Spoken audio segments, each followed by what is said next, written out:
វត្តធ្លាប់ដែរអត់សបិនឃើញចាស្ទួយត្រីបានត្រីច្រើនចាអ្នកដែលធ្លាប់ចាសម័យឃើញទៅស្ទួយត្រីអីចឹងណា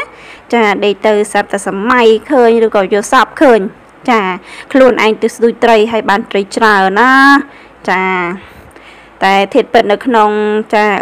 សបិននេះណាចានៅក្រៅចង់ដឹងអត់ថារឹត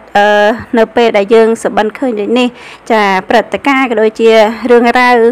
យ៉ាងមិនខ្លះកើតឡើងនៅថ្ងៃអនាគតក្រោយពីដែលយើងសបិនហើយចាបងប្អូនជាទីគោរពស្រឡាញ់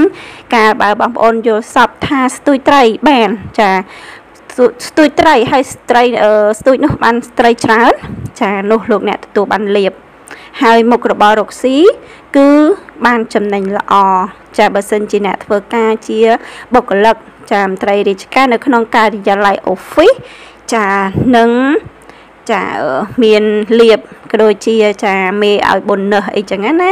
ចាបន្ថែមនៅប្រាក់បៀវត្សក៏ដូចជាពលពាក្យសរសើរលើការងាររបស់លោកអ្នកចឹងទៅប៉ុន្តែ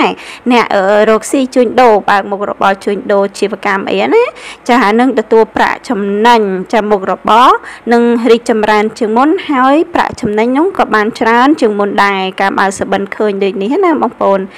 ចា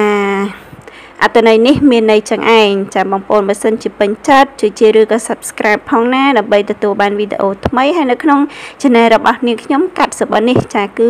មានសបិនច្រើនតកតងទៅនឹងចាក្នុងសភៅកាត់សបិនគឺខ្ញុំយកមកពីសភៅកាត់សបិនទាំងអស់ចាខ្ញុំមិនមែនគូគ្រូហៅមកអីទេគ្រាន់តែថាខ្ញុំដឹង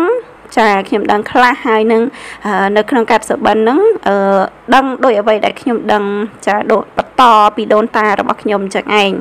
ចាបងប្អូនសូមអរគុណចំពោះការតាមដានស្រឡាញ់ក៏ដូចជាពេញចិត្តចាសូមអរគុណសូមជម្រាបលា